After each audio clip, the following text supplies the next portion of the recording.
Hi parents. Right.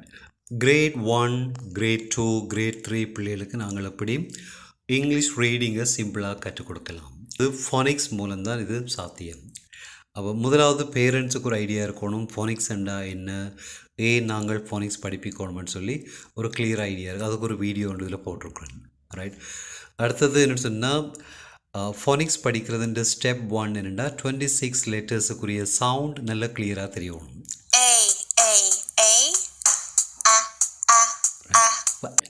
ஏண்ட sound இதே மாதிரி 26 லெட்டர்ஸுக்குரிய சவுண்ட் எல்லாம் கிளியராக தெரிஞ்சால் தான் அடுத்தடுத்த வேர்ட்ஸ்கள் நாங்கள் வாசிக்கிறதுக்கு பிள்ளைகளுக்கு ஈஸியாக இருக்கும். ஃபார் எக்ஸாம்பிள் க அ ட கேட், ஃப் அ ட ஃபேட். அப்போ ஒரு ஜூம் கிளாஸில் 10 to 12 ஸ்டூடெண்ட்ஸ் தான் இருப்பேன். நம்ம என்ன சொன்னால் என்னென்னா பிள்ளைகள் ஒவ்வொருத்தருக்கும் சவுண்டை ப்ராக்டிஸ் பண்ணுறதுக்காண்டி. அப்போ இந்த சவுண்டை ஒவ்வொரு ஸ்டூடெண்ட்ஸோடையும் நாங்கள் என்ன சொல்லணும், சவுண்டை ப்ராக்டிஸ் பண்ணணும். ர பிள்ளைகள் சொல்லணும் ர ஆ ட ரேட். அப்போ இப்படி சவுண்டை சொல்லி ப்ராக்டிஸ் பண்ண பிறகு இந்த வேர்ட்ஸில் டிக்டேஷன் வைக்கணும். அந்த சாங்ஸ் நல்லா கிளியராக இருந்தால் 26 லெட்டர்ஸுக்குரிய சவுண்ட் நல்லா கிளியராக இருந்தால் இந்த வேர்ட்ஸ் எல்லாம் பிள்ளைகள் சிம்பிளாக என்ன செய்யணும், சிம்பிளாக எழுதுவிடும். ஒரு சொற்கள் ஒன்றுமே பாடமாக்க தேவையில்லை. தமிழ் மீடியத்தில் படிக்கிற பிள்ளைகள் கூடுதலாக சொற்களை பாடமாக்குறது, ஆனால் அது பிரயோஜனம் இல்லை.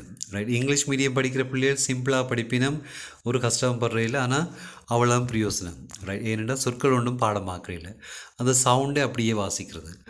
க அ ப கேப், ட அ ப டேப். ரைட். இது இப்படியெல்லாம் வாசிக்கிறதுக்கு பாசிபிள் எப்போன்னா அந்த 26 லெட்டர்ஸுக்குரிய சவுண்டை பிள்ளைகள் சொல்லிச்சிருமென்னு சொன்னால் இந்த இது அங்கால ஈஸியாக இருக்கும். கிரேட் 2 படிக்கிற பிள்ளைகள் இருந்தாலும் நாங்கள் ஸ்டார்ட் பண்ணிக்கல ஜூம் கிளாஸில் கிரேட் 1க்குரிய லெசன்ஸோட ஸ்டார்ட் பண்ணுவோம். என்றால் கிரேட் 1 எல்லாத்தையும் கம்ப்ளீட் பண்ணிட்டு தான் கிரேட் 2க்கு போகலாம். என்னென்னு சொன்னால் ஃபார் எக்ஸாம்பிள் லெசன் கிரேட் 2வில் இருக்கிற லெசன் 1 பாருங்கள். ரைட். ர ஆ ட ரேட். அப்போ இதுதான் கிரேட் 1ல் படிக்கிற சவுண்டு. கிரேட் 2வில் சவுண்டை என்ன செய்யும் சேஞ்ச் பண்ணணும் கொஞ்சம் கொஞ்சமாக. லாஸ்ட்டில் ஈ சேர்த்தேன்டா ஆண்ட் சவுண்ட் ஏ என்று மாறும். Rate rate. ஆ ட மேட், ஏ ட மேட். ரைட். அப்போ சவுண்ட் எல்லாத்தையுமே என்ன செய்து இப்போ சேஞ்ச் ஆகும்.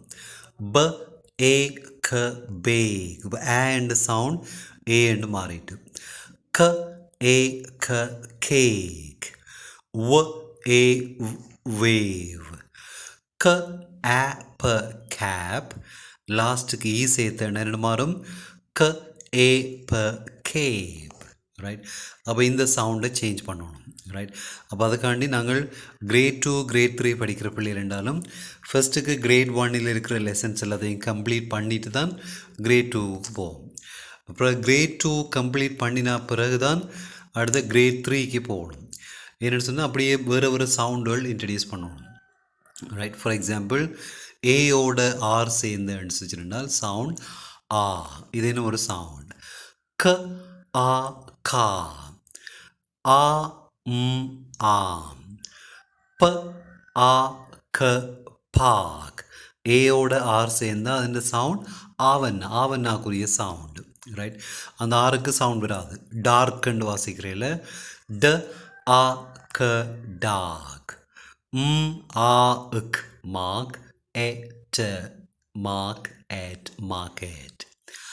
ஆ ட ஆட், ப ஆ க பாக். அப்போ ஃபோனிக்ஸில் நாங்கள் இப்படி நிறைய விஷயங்கள் ஒவ்வொரு கிரேட்லேயும் ஒரு 400க்கு மேற்பட்ட ரூல்ஸை நாங்கள் படிக்க இருக்கு. அதில் இந்த பேரண்ட்ஸ் கிரேட் 1 கிரேட் 2 கிரேட் 3 இன்ட்ரெஸ்டான பேரண்ட்ஸ் நீங்கள் இந்த ஆன்லைன் கிளாஸில் ஜாயின் பண்ணணும்னு சொன்னால் இந்த இதில் இருக்கிற நம்பர்ஸுக்கு கண்டெக்ட் பண்ணி அந்த ரெஜிஸ்ட்ரேஷனை செய்து நீங்கள் பொருத்தமான கிளாஸில் ஜாயின் பண்ணலாம். ஒரு கிளாஸில் 10 to 12 ஸ்டூடெண்ட்ஸ் என்ன சொன்னால் ஒவ்வொரு ஸ்டூடெண்ட்ஸுக்கும் இந்த சவுண்டை ப்ராக்டிஸ் பண்ணுறதுக்காண்டி. Okay, thank you.